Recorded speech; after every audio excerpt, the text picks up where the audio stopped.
It's working. I'm glad with that. Thank you all for being here. I see Walad is here, Bridge is here, the mentor is here. I'm glad you're all here. Thanks for liking the video. Please share it, subscribe if you're not subscribed yet. Consider becoming a member, but that's on you. Today, I want to talk about the famous phrase of a Roman poet. And this phrase, we know it, bread and circuses. That's been used often.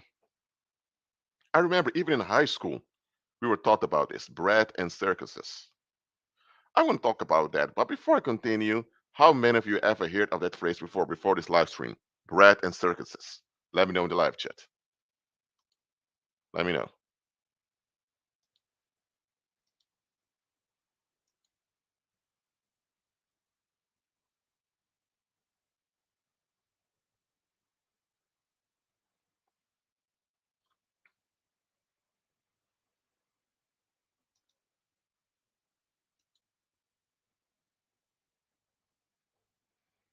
So, okay, what does bread and circuses come down to? Now, one of them is bread. Bread is something people need for their stomach. It means feeding the public. A circus is a building back then where you came to see entertainment. Because back then you did not have any, how should I say it, visual streaming like you have today. Television, mobile phones, the internet. You didn't even have this thing called radio. So people actually had to go to a physical location to see entertainment. That's what it was. So, what I want to point out to you right now is that bread and circuses was a policy that the ancient Greeks used. And this policy, it worked well.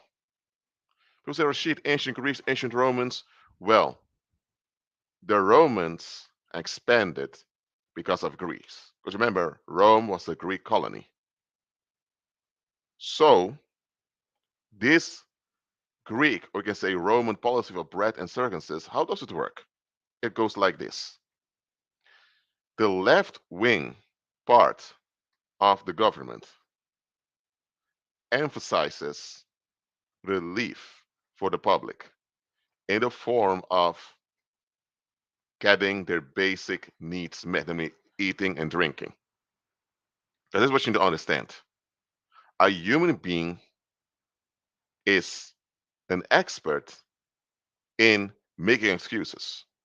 There's one thing human beings are known for is that we tend to make a lot of excuses. Simple as that. So, about these excuses that people tend to make is that the excuse will only work and we'll only believe in excuses if there is some revenue coming back to us. For example, let's say you've been voting for the Democrats your whole life and you're a US citizen, but you don't notice any improvement in your community. You don't see anything the Democrats are doing to actually improve the situation. But you may say, but all those Democrats, at least they're willing to offer welfare if you're not able to work or if you are disadvantaged. And that's true. They're willing to do that. So that alone, that benefit that in case you can't work, that they have provisions for you, that is why you would be willing to excuse all the other effects of the Democrats. Why? Because there's something relevant in it for you.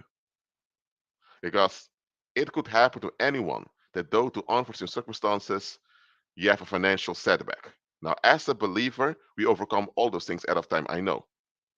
But don't be mistaken, believers also go through some difficult times. Let's say now you're not a believer walking by faith, you're just a worldling with no actual power nor any actual safety working for you.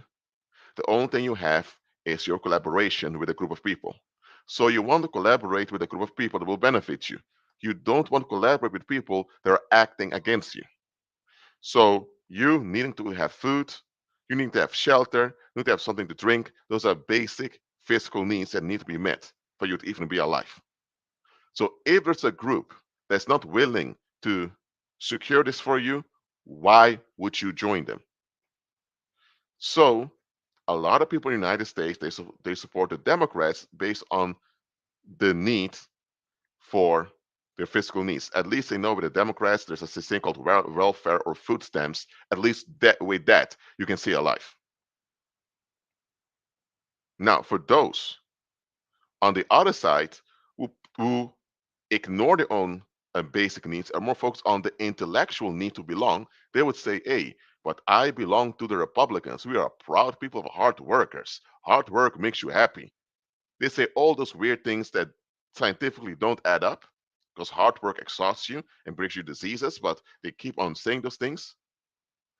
And because they close their eyes to all the other bad stuff of Republicans, they end up excusing the Republicans. So understand this: human beings tend to make excuses for other people or for organizations as long as there is some revenue in it for them. The moment there is zero revenue and zero benefit, whether on a short term or long term, in anything, we are not even motivated, nor do we have strength to make excuses for it. Human beings make excuses for things that they perceive as beneficial. If they don't perceive as beneficial, they won't make any excuses. They'll just write it off. So I want to go to the following over here. Hold on. Let me share the screen with you. Wait, StreamYard is a bit slow, but I see other people joined. Tammy joined. Glad you're here, Tammy. Mila joined. Danielle joined. I'm glad you're all here. So hold on. Yes, finally, it's working. Can you all see the screen? Let me know if you can see the screen, please.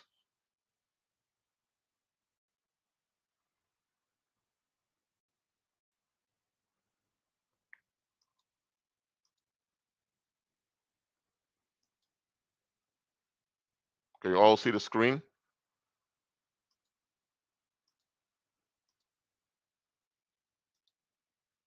Let me know. Okay, some people don't see it, so let's do it again.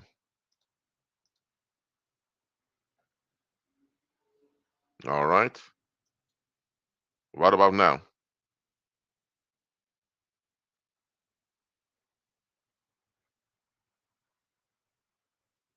I hope you can see it right now.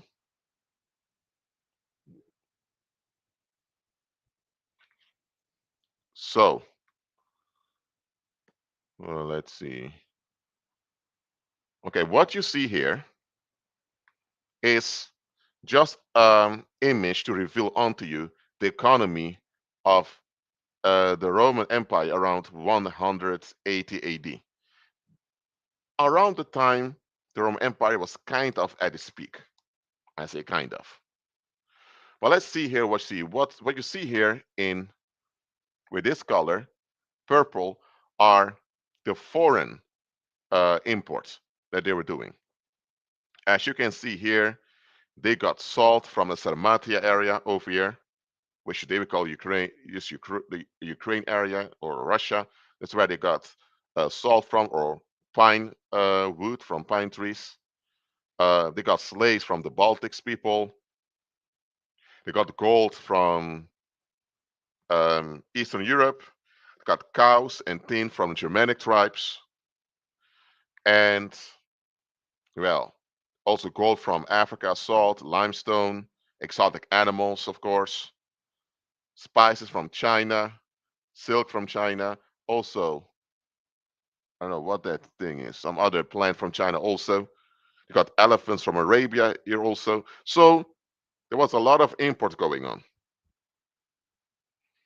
And also within the empire, you had wine from various areas over. You had pigs, because remember, the ancient Greeks and Romans, they loved eating pork. So you have a lot of pork farms over here and there. Of course, you had sheep farms also. You had entertainment centers. I was going to talk about Rome, was, of course, the main entertainment center. You had one in the south of Italy. Carthago was one. And you had a few all of it. You also had local entertainment centers too. So here you can see the revenue in 100 AD, because they actually made a calculation of how much revenue the empire made. In 100 AD, there was 74.5 million denarii. One denarius is around, you can say, 45 euros today. That's kind of what a denarius was. So let me get my calculator for you to calculate this. Hold on.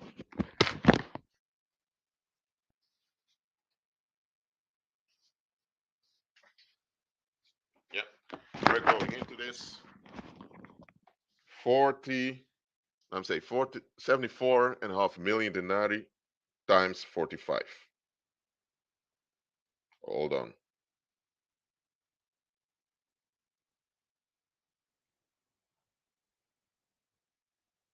That was around 3.3 billion euros in worth of money today. Or in American dollars, we are like 3.6 or 3.7 billion dollars. Now, based on the amount of people living there, that was quite a lot. And look at how much of that money they spent on entertainment. Now, most of the money went to the military, of course.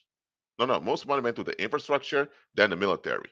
Those two were interconnected, because without a good infrastructure, you have no military. All right? But besides the military and infrastructure, the main thing the Roman state spent on was entertainment. Doesn't that remind you of today? Doesn't the United States, also many other Western nations, spend a lot on their infrastructure, military, and entertainment? I dare to say entertainment is much more relevant today than back then. Because right now, you don't need an infrastructure to have entertainment. Because remember, back then, you had to go to the local entertainment center to get entertainment. Today, entertainment's in your home, called through the TV or through your mobile phone. So the need for proper infrastructure to entertain you is not relevant anymore. So even much of the infrastructure was intended to benefit the entertainment. So let's do another calculation over here. Just to calculate how much percent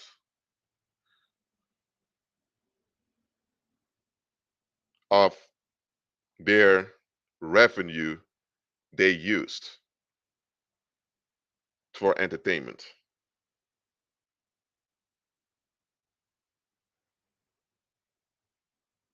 If you have the answer from me, you can show in your live chats too. And I explain to you why we're doing this. Just hold on. Hold on. You will understand very soon why we're talking about this. Here it is. 35 and almost 35.5% of the revenue went to entertainment. That's quite something. Now look, bread and circuses. In Rome, you had this thing called cura Antonia. You can read yourself, care of Annona. So what it comes down to is you can read it for yourself, and I'm not going into it that much. What it comes down to is that in ancient Rome, you had two main political sides. You had the optimates, some call it optimalis, but it's called optimates, those what we would consider the Republicans of back then were more focused on business owners and financial revenue. And yet the populares, those what we would call the Democrats or liberals or the left wing. The the populares, their concern was make sure the public was at ease. So what they did was, let me show it to you over here. In Northern Africa, they had many state-owned farms. Those were farms not owned by local farmers, local rich people, but they were owned by the Roman state. Yes, they had a lot of state-owned farms down here. And what happened was um, they would cultivate a lot of wheat, uh, uh, grapes, all types of crops they would cultivate on those state-owned farms. And each year during harvest time, they would ship all of it towards Rome and to other big cities around the Mediterranean. Now, what was the effect of this? If you were a Roman citizen, and back then not everyone who lived within the borders of the empire was a citizen. There were also slaves back then who did not have any citizenship. You also had just residents, people just lived there. Citizens were people who often lived in cities who had a contract with the Roman government. And they were men, and as a woman, you'll be included in the citizenship of your husband or the citizenship of your father. So Roman citizens, they were allowed to vote locally, and they were allowed to join politics to some extent. And another benefit they had is that from time to time they would get free grain to make bread. They would get it. By doing this, the public remained invested in Rome. Because look at this, many of the people that lived in cities, they had no experience farming. Now, a big majority of the population lived in the rural areas with small villages, but those in the bigger cities, they were not familiar with farming that much. So, if ever there was a revolt of farmers back then, they would be in trouble. And the possibility of a revolt was there. So the Roman state made sure that they owned state-owned farms with slaves working on it, producing enough food supply for everyone in the empire. But only citizens would receive free grain if they remain loyal to the laws and loyal to Caesar. Now, what about those who don't live in those big cities? They don't get free grain then. What about those who are not citizens? What are you going to do with them? Well, for those who are not citizens who live a bit more far away from the Mediterranean, you had the arenas or the stadiums where they would come to see fights or to see theater plays. You had Greek theaters all over the place. And you also had those um, local stadiums where you could see actual fights. Sometimes they would fill the space with water and they would replay uh, battles at sea. And you also had a lot of exotic animals being killed also. So, on one hand, you provide certainty of food to those in the big cities, and for both those in the cities as well as those in the countryside, you have entertainment. So what you do is you make sure that the public remains invested in you. By doing this, you remain relevant, and at the same time, you offer them an escape from daily life. Because if you're only giving the public a certainty of food, they're going to think, but hold on a minute, where did you get all this food from? Oh, wait, you guys have all those farms in the north of Africa across the Mediterranean Sea?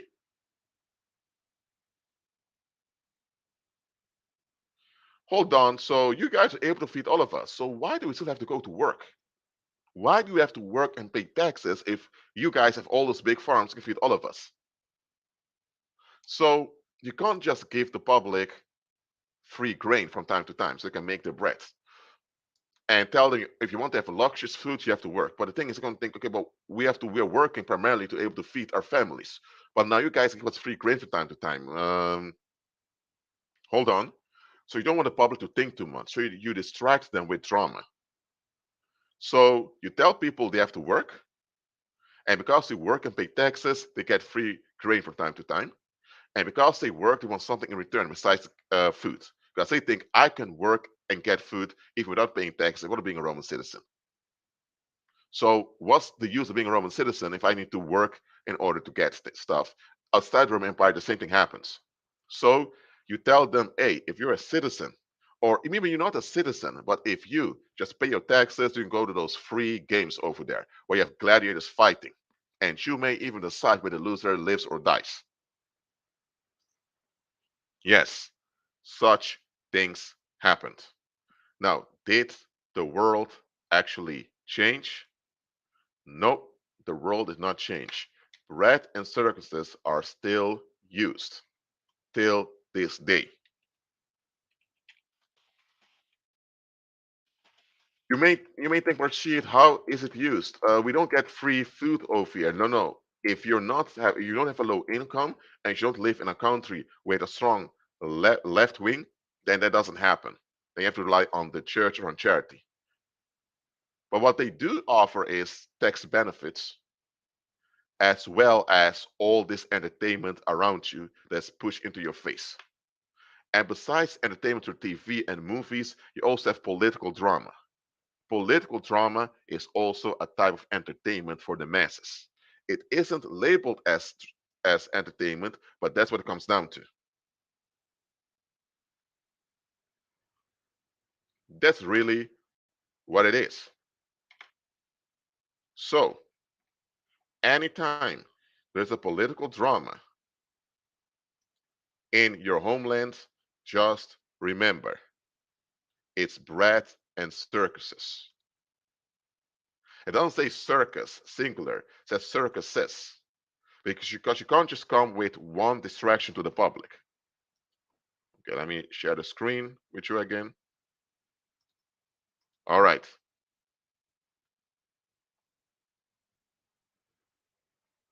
So let's see if you can see the screen. Hold on. I'll just wait.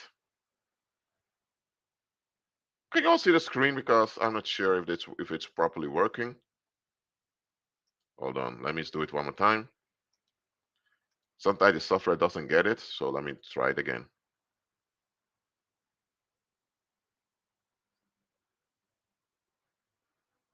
Let me know if you can see the screen over there.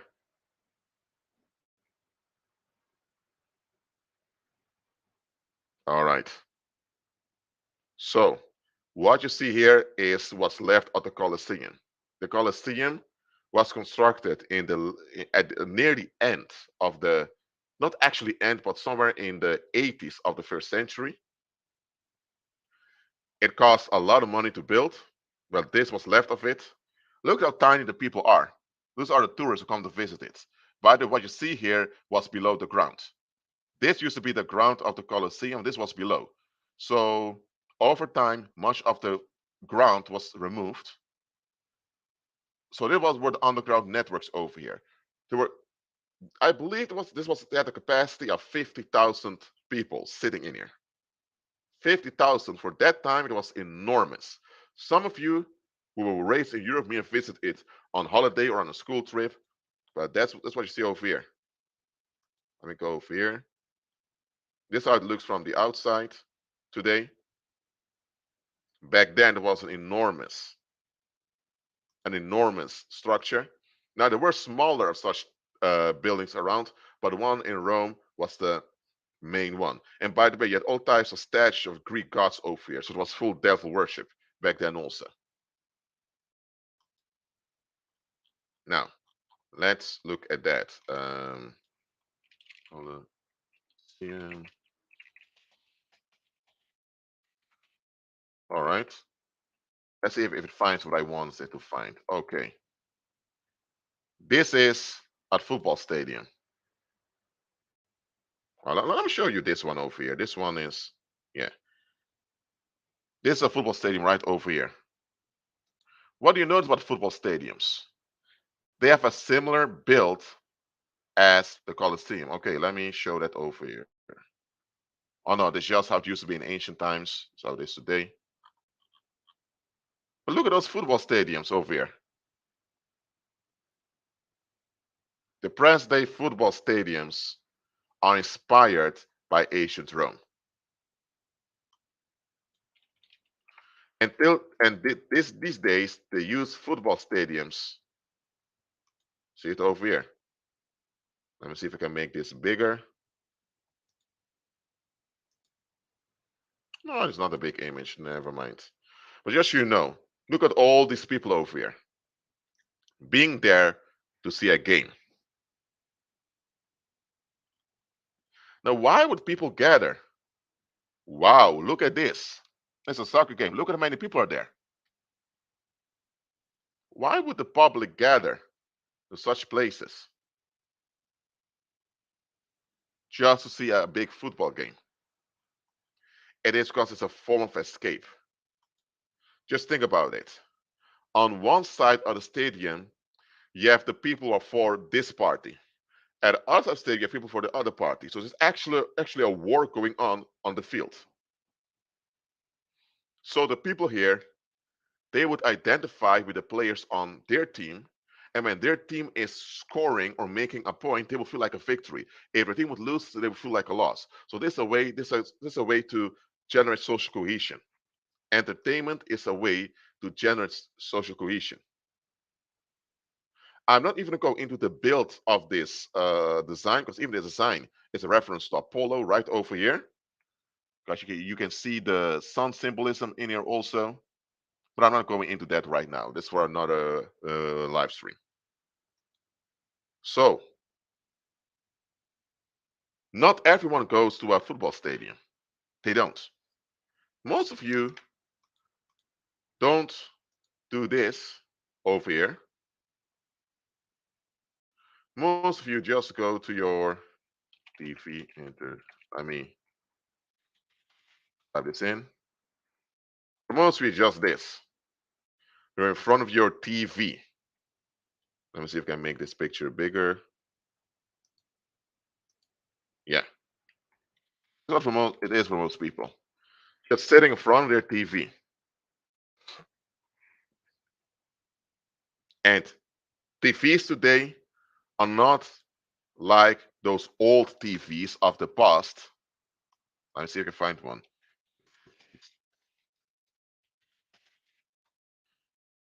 I mean, TVs in the beginning looked like this. I mean, and much of it was black and white also.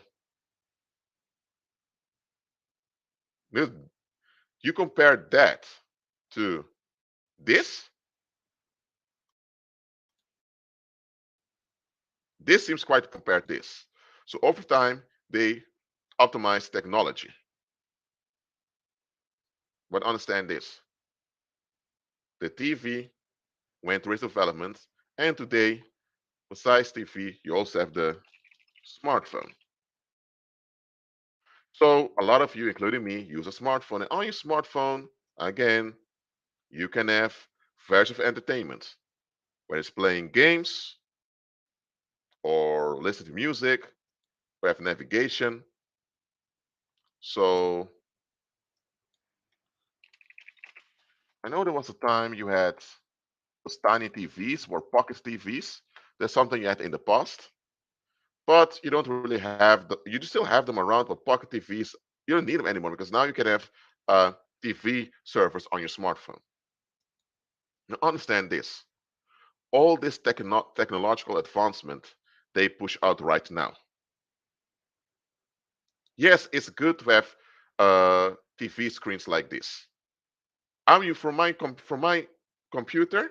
By the way, I purchased a tiny computer lately, so I'm not using my laptop anymore. I have this very tiny box that is my computer with Windows 11, and I use two screens I'm using right now. One screen is one I'm casting, and the other screen I have StreamYard. So having all this technology is a good thing. There's nothing wrong with it. It's because of technology I'm able to communicate with you right now. Let's go to submarine cables, 19th century. Now that we're anyway, let me explain this to you too. Most of the internet worked through submarine cables that were laid down in the 19th century. And they were laid down by the British Empire. And those submarine cables were used for the telegraph, also for telephone communication, and they're used still this day for the internet. Most of the internet, as you can also see here, are through submarine cables. Over time, they laid more of those cables. You see it? So the internet goes to submarine cables, not through satellites. You see them, submarine cables. And they originate in the 19th century. One of the first submarine cables that were laid were between Britain and Canada, going to the United States, as you can see over here. But the British Empire, who actually expanded since 1826 when the Spanish Empire collapsed, they made effort to connect the world swiftly through swift communication. And that's something they did well. Until this day, we benefit from that. And they also went further and made wireless devices. And there was this Italian guy, let me see, Giacomo Marconi, um, Guglielmo Marconi. He came with a wireless radio, and based on that, we have smartphones, a lot of things today also. Well, the modern day versions of it. There are also people say that the ancient times were hidden technology, but anyway, the modern technology can be derived back to this guy. Not all of it, just a wireless communication, wireless radio. Other smartphone devices were kind of had patents from others. But just understand, the British Empire laid down a network of swift entertainment for the masses. I mean, all of this that we have today, instant visual media, instant communication through submarine cables or smartphones, having smartphone towers, all of that, ancient Rome, they couldn't even dream about these things. Yet we have it today. So the bread and circus of today is far more advanced than back then. Now, imagine this. If the breads and circuses back then were effective in calming down the public, how much do you think the bread and circus are effective today with all the instant and swift communication? Because remember, if you were in Rome, let's say if you were in London, London back then was called Londinium. If you were in Londinium, the ancient London, and you wanted to talk to someone in, let's say, Lugdun no Batavorum, that's the area that we call Leiden today. That's how it was called. If you wanted to talk to someone from the Netherlands back then, and you were in London, you had to write a letter and it had to be transported over the sea. That would take like a day or two before it's transferred. Then someone could read it. So, and if you want to respond back, it could not be a day or two. So, 5 days communication between London and the Netherlands back then. If you were in Olispo, this is Civitas Julia Olisipo. That's how they call ancient Lisbon. If you wanted to talk, if you were in Lisbon, you want to talk to someone all the way in, let's say, Alexandria, Egypt, you had to send a letter. It may have taken like 15 days, a half a month for it arrived. Then another 15 days back. So it was 1 month back and forth. So communication was quite slow. Even traveling. If you had a very fast horse, a race horse, you could go from here or Lisbon or Lisbon all the way to this part over here near what they call Ukraine within just 10 days. Or from Rome all the way to Jerusalem in 10 days or across land. If you had a mule or a slow horse from here all the way to here would take like 1.5 months. Or if you want to go all the way from the north of Britain all the way to, let's say, Mesopotamia over here, it'll take like 6 months for the commoner. So communication was slow. So bread and circuses was slow too, but it worked. With instant communication, the psychological effect is much bigger. So, do you think that a lot of people today realize that they are under this political distraction? Let me know in the live chat. Do you think a lot of people today are aware that they are distracted politically? Let me know in the live chat. What do you think?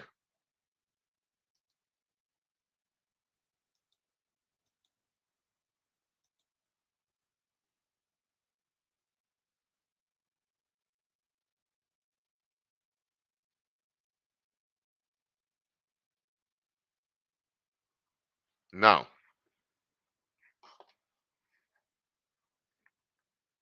that quote of Brett and Circuses, some say it was said by Cicero, but the actual, well, the one who came up with it is this guy over here. Let me share the screen again. All right.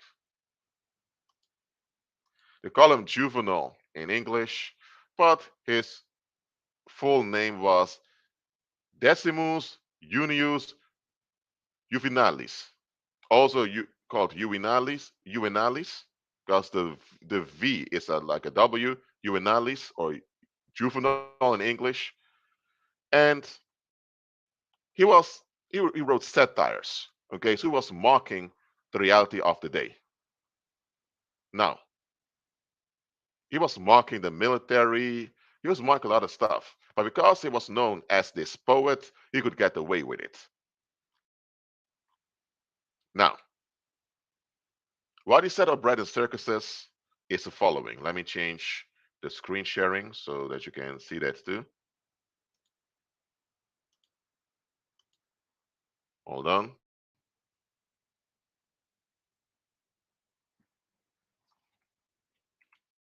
Let me make this bigger for you. One moment. Okay, let's go through it. I will spare you the Latin over here because many of us don't speak Latin. So hold on.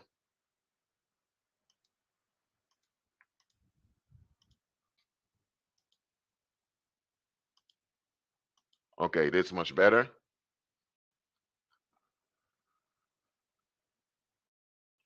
So let's go down. Yeah, right over here.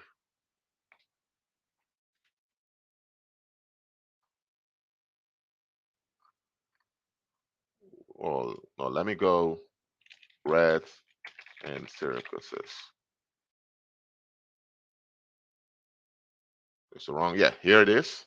I'm going to read it for you. I'm going to put it on the screen too so you can read it. Already long ago, from when we sold our vote to no man, the people have abdicated our duties. For the people who once upon a time handed out military commands, high civil office, legions, everything now restrains itself and anxious hopes for just two things, bread and circuses. Wow. Let me read it one more time. This was the effect of bread and circuses. And the whole thing of bread and circuses, it was going on since the time of Emperor Tiberius. So it wasn't anything new. But when this poet wrote this down, he saw the effect it had on his community.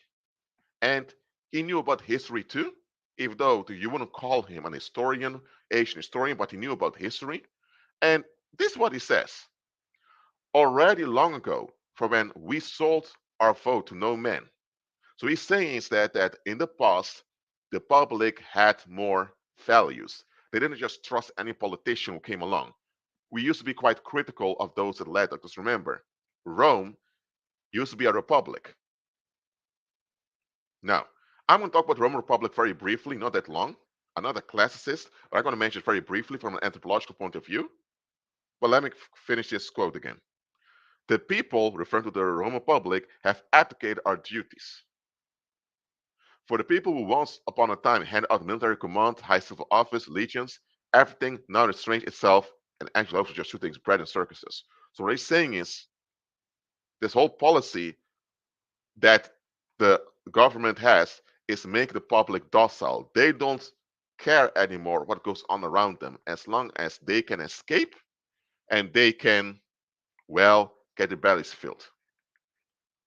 Yet fast food back then also. Fast food already exists in ancient times. Yet you already had fried food back then. Not the fried food you have today. It was a bit more primitive, but you had fast food back then. By the way, most restaurants back then were fast food restaurants. So you had a lot of fast, cheap food there in the Roman Empire too, which also caused some health issues with people.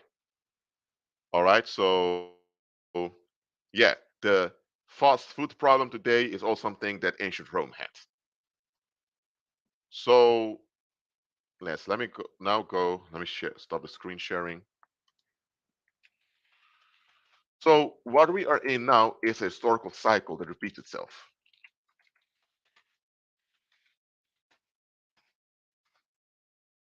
It's a cycle. And that's the thing with the world's history. The world's history is a cycle that repeats itself. It's not that history itself is repeating itself, because that cannot happen literally, but it's the cycles that keep going on and on. All right, let me share the screen again to show something to you.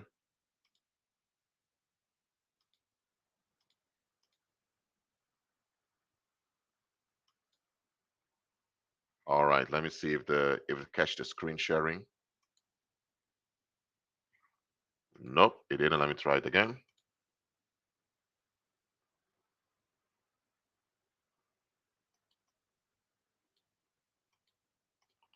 It's like using a lasso on a horse sometimes. We have two screens. I want to talk briefly about the Roman Republic so you can understand one thing. The Roman Republic was not that, how should I say, stable.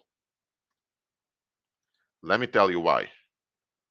Because, okay, let's look at it this way. Here it is. Can you all see it? Let me know if you can see if you can see this.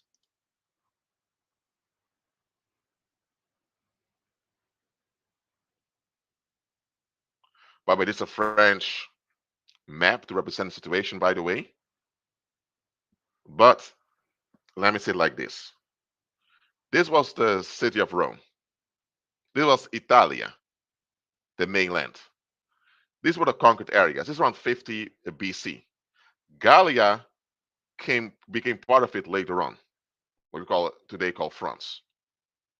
Now, in the Roman Republic, you had the consul primus and consul secundus, the primary consul and secondary consul.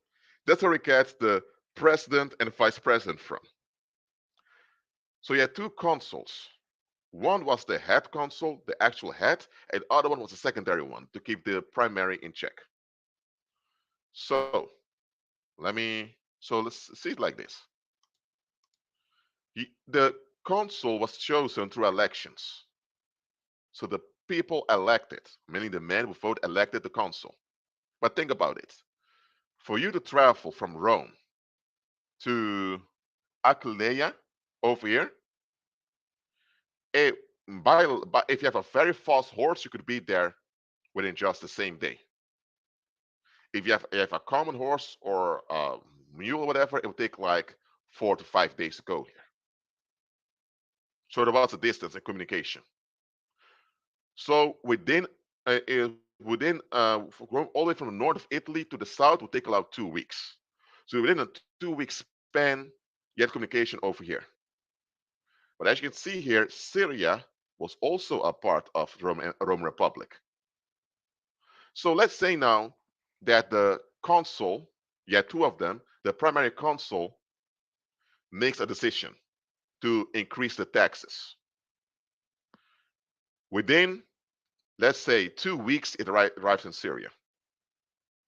In Syria, there's a debate on how it affects the people. After a month or two, there comes a petition all the way to Rome. Petition is debate that takes another month or two. So before you know it, within a half year, the people hear that, sorry, but the taxes will stay the same. They negotiate again. And before you know it, a year has passed and you have another consul taking office. So communication was quite slow and discuss matters would take a long time. So if you were living in Syria or maybe lived here in this part of what they call Turkey, or you lived all the way in Lusitania, which today we call Portugal, your ties to Rome were not that strong. Why? Because there was no stable leader. Each year there were two new leaders, and you never saw those two leaders. The only thing you would see of them were sketches that were shared across because they didn't use a printing press back then. So you would see sketches of those people or statues that they would transport. If you lived in Italy and you traveled throughout Italy, A, you would know how those politicians look like. You may even have seen them traveling around the area. But the further you are, the less connection you have. So locally, you had a lot of local kingdoms that remained in place. So you had the Roman Republic, where each year you had two different leaders. Then you had the local kingdoms that were stable. Now, of course, from an anthropological point of view, the public prefers to have a stable royal house. The public wants an aristocracy there that remains. Now, you had an aristocracy in Rome, which were the Senate class, the class of senators, but they were mainly focused on Italia. So the Roman Republic was not stable locally because you had civil unrest on a regular basis. It's only in the city of Rome that people kind of got along with it because, of course, it's in the same city. But the further away you were, the more difficult it became. And you had civil wars throughout this republic over and over again. So eventually, the Greeks back then realized, man, the republic ain't working, especially on such a big distance. So there was a civil unrest conflict going on in the republic. Eventually, Egypt they became part of it, and many areas. And then Gaius Octavianus, he decided to reform into an empire. Now, the people in the city of Rome couldn't, they were afraid of the idea of having a king, so he became a king above kings, an emperor. Just like in Asia, they had an emperor, they also now had an emperor, just like they had in Asia, a king that supervised the local kings. That's how they transformed into the empire. And when once it became an empire, there was more social cohesion amongst the public. Why? Because you have one man sitting on the throne for life. So this man would be there next year or 5 years from now. Instead of every year, you have different people you don't even know being there. So even the ancients realized that the republic is not a stable way of governing.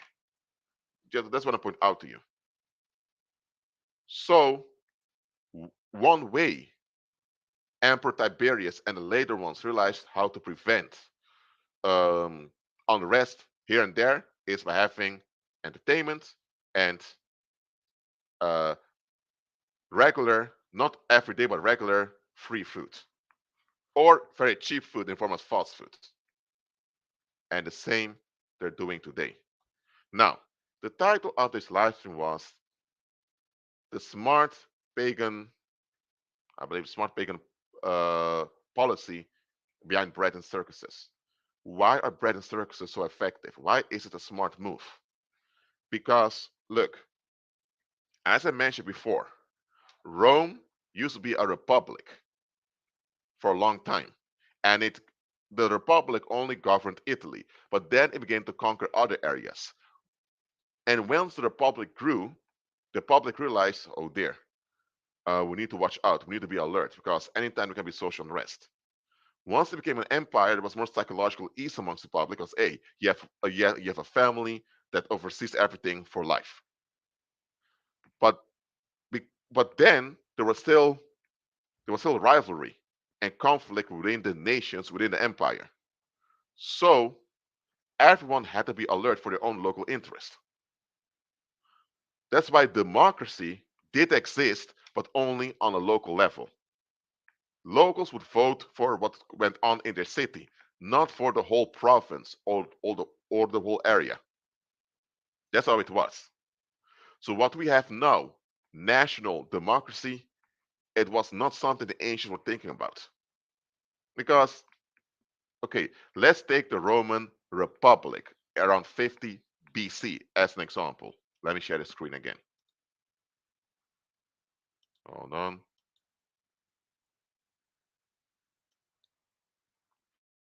So, what if, for example, there are people here in, let's say, Hispalis over here in Batica, and let's say there's a voting going on throughout the Republic for whether or not to import German young men as soldiers. So first, Rome has to send ships everywhere to inform people. Here they had to send chariots. So within 3 to 4 months, everyone is informed about the voting. Now the public has to vote. The votes have to be counted, and they have to be shipped all the way to Rome. Now the votes have to be counted in Rome also. Millions of votes. Again, by the time the votes are counted, the consulship is already over. And then the new consul thinks, nah, put away the old vote. Then you voted for nothing. But the people who live in Gallia, they have more familiarity with the Germanic people, so they may think, man, we don't mind. Let us Germanic people serve in the military, no problem. But those in Syria and in the province of Africa Proconsularis, they may think, hold on, all those Germanic folks coming around, we're not really comfortable with that. Then those in Lusitania may think, we don't really, we're divided on it. So if they would have used national voting throughout the empire, or not empire, just the republic, it would have caused more trouble than already was. Because people that live here live in a different area than people here. People here are in a more cold climate. People here are more in a Mediterranean climate. So even the economic interests are different within the same area. Let alone someone that lives all the way in Northern Africa from someone that lives close to Britain. So the ancients, the Greeks realized popular voting for everyone that's not a good idea at all. So ask yourself the following: if those ancients they were advanced, because the Roman Empire, not the Roman Republic, the Roman Empire is still the model for every government today.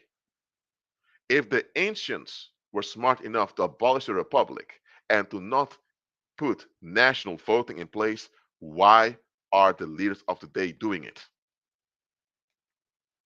If it didn't work in ancient times with a slow communication, how do you think that with instant communication you're going to have a better effect? It is because it brings instability to the public today, and the political class benefits from the instability. That's why. That's how simple it is. So, bread and circuses today is far more advanced, and besides being advanced, it's more politicized than it was in ancient times. Because today, the public will fight to get their circus. Sometimes it happens that a football club loses a match, and the hooligans go crazy, destroying things in the streets, going to riot. Or let's say a famous artist cancels his concert, people are going to lose their mind. Today, people demand their circus. The circus is not pushed on them, they demand it. And today, you have various options for a circus, whether it's Netflix or Disney or Hulu or whatever. Or if you prefer to be traditional, you can go to the local church, do it that way too.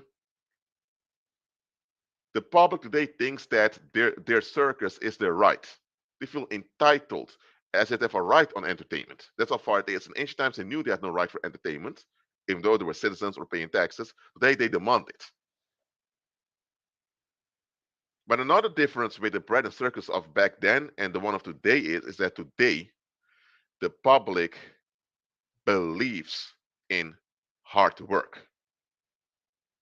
Back then, hard work was something for the slaves to do. The common people who were not slaves would work, but they wouldn't exhaust themselves. Being exhausted in labor was something for the slaves. Today, the majority of the public believes that hard work is a virtue that makes you a good human being. If you lack this attribute of hard work, something's wrong with you.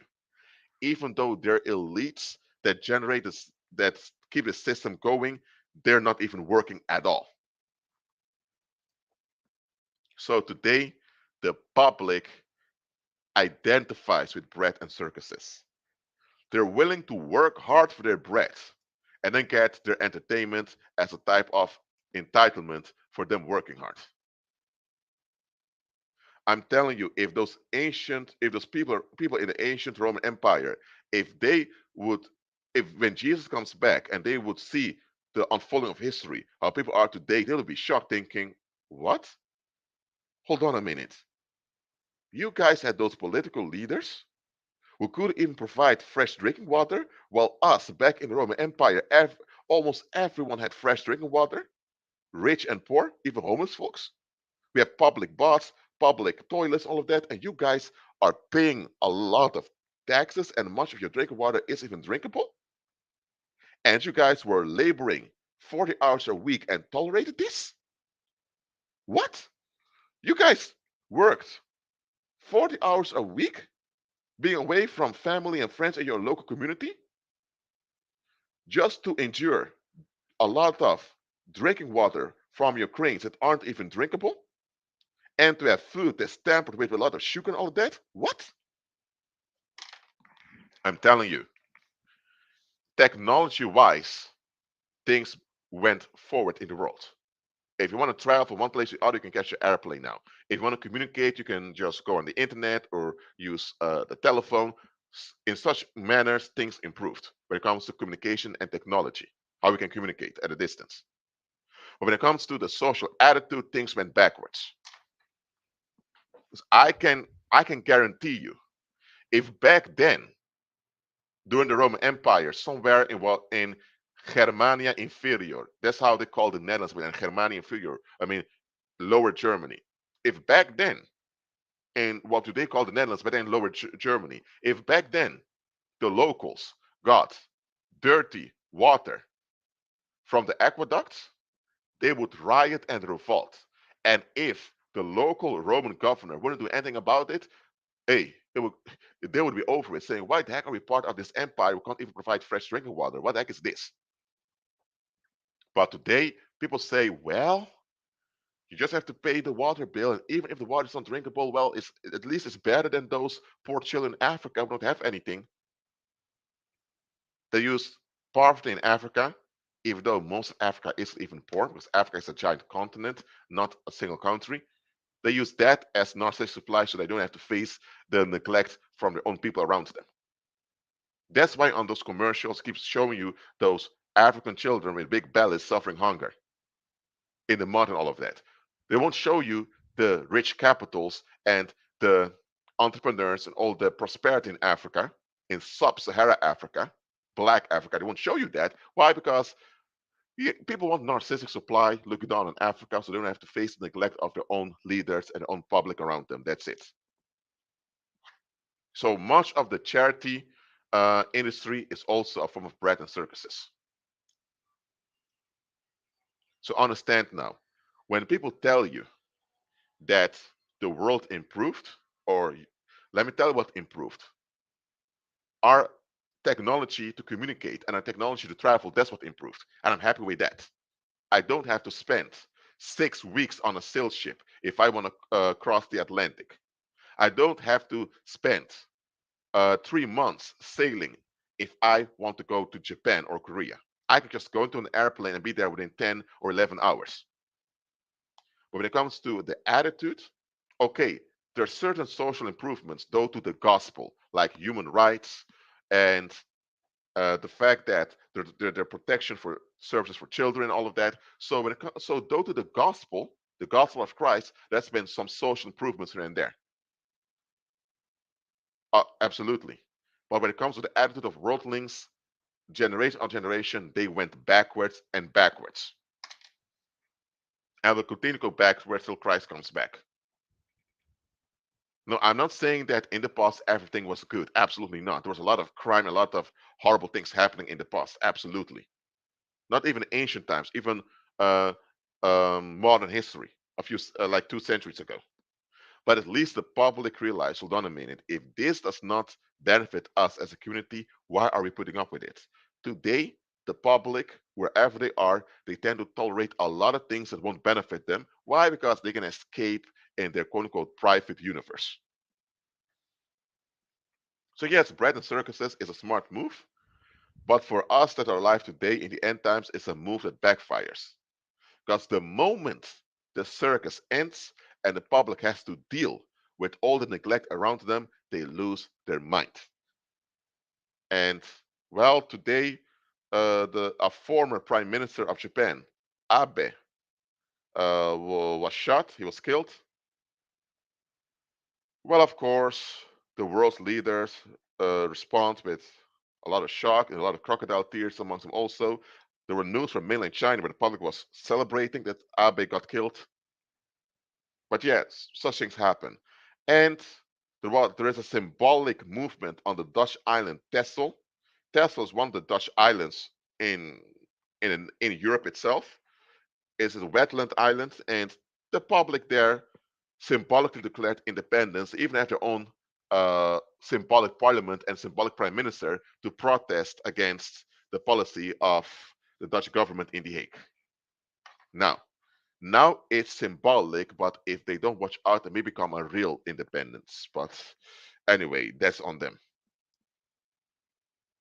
So, do you understand now why bread and circuses are so effective? And do you understand now how bread and circuses are backfiring now in the end times? Let me know in the live chat. Let me know. Do you understand this?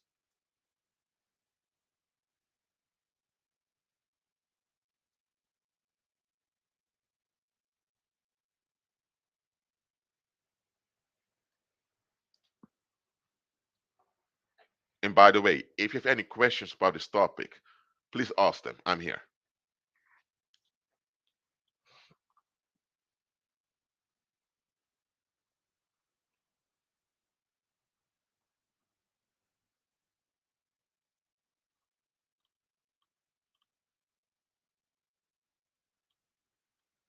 So, if you have questions, you can ask them now. I'll wait. Let me check on Facebook if people are asking questions over there.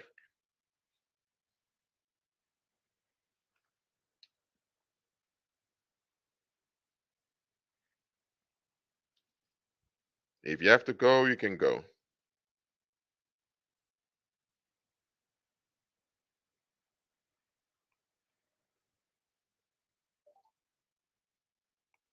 Let's see if there any question on Facebook being asked about this.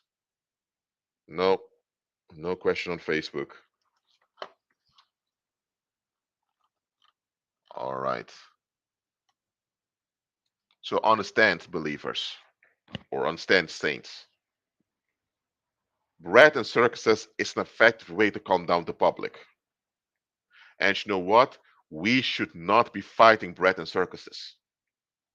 Now, we should make people aware and alert them as things are off. Absolutely.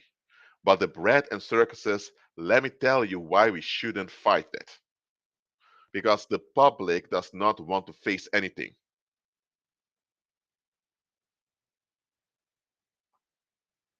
The public does want to face anything. Now, back then, during the Roman era, the public had a more alert attitude. When things didn't add up, they would open their mouth. Today, people's brains are overstimulated with visual media. They're like in a 24/7 trance of escape. And let me tell you, they do not want to get out of that trance. So if you get them out of that trance of being overly stimulated by all the visual entertainment, let me tell you one thing. Once they have to face the horrors of neglect around them, who are they going to blame for being horrified? You. And we're going to go after you. So do not fight this bread and circuses. Leave it in place because it comes down the public would also want to face things. Only awaken those who want to be awakened. Thanks you, John, for your super chat donation. Much appreciated. And let me warn you, only awaken those that want to be awakened. Those that insist on the escape, let them have bread and circuses. So we're not going to attack the bread and circuses like some conspiracy theorists are doing. We shouldn't do that. Because what can you offer the public besides bread and circuses? Well, the only thing we can actually offer them is the gospel and real solutions. Oh, but they don't want real solutions. So what bacon thing can you offer them that can keep them at ease? Nothing. Bread and circuses is the most effective way to calm down worldlings. So I ask, would you agree this current system is not sustainable? Absolutely it's not sustainable. Let me tell you, the ancient bread and circuses was sustainable for a while because it was focused on the actual needs of the public. And the public was more alert and willing to deal with conflict and deal with how to say when things went wrong. But today, the public is so overstimulated with ease. They don't even want to. They don't even think. Some people don't even think there are bad things happening in the world. The only thing they think the world is a safe, easy place that if you get in trouble, it's all on you. They don't want to admit anything. So the current bread and circuses is not sustainable at all. It isn't. Back then, you had to go to the arena to see one man killing another. Today, you can see killings all the time in movies. Now, it does give ease to the public, but what if there are people who think, man, I'm done with seeing people getting killed in movies. I want to see it happen in real life. Or you know what? Let's do it together. That those movements are coming up right now. People want to see actual action in real life. Back then, you saw real action, gladiators being killed in the arena, and that satisfied the killing urge of the masses. But this over visualization of virtual killings that people have today, at some point, the public's getting numb and they want to have real bloodshed. And that's the point we're reaching at right now. So, someone asked, any habits on how to disengage from bread and circuses? Now, as a believer, you already disengage from bread and circuses by processing the past and by doing the will of the Heavenly Father. Someone asked, how to prepare our children for this? Look, I'm not here to tell you what to do when it comes to raising children because I don't know your full situation. But please let them know early on that the world is not such a safe place, but there are good people out there too. And let them know that that's under the leadership of Christ that mankind is safe, nowhere else. Don't overwhelm your children with all the bad stuff that goes around. No, that's harmful. But also, if they encounter something bad, explain to them, well, these things happen. That's how you raise the next generation to be realistic about things. Right now, a lot of children are either fully overwhelmed with neglect or abuse, or they're pampered with visual ease. And that's how you end up with a population that isn't sustainable in their daily behavior. And again, this overstimulation of virtual violence is now leading to the public thinking, man, we've been playing violent video games for so long. We've been seeing so many Hollywood movies where people get beaten up and all of that. Man, we really want to see it happen. Or bet let's participate. So the longing for violent violent purchase is increasing. And what do you know? Out of the blue, you have this whole issue with Ukraine and Russia. And now also a lot of people now can get their urge met to purge and to explode in violence. So military warfare is a tool that the Apollonians use.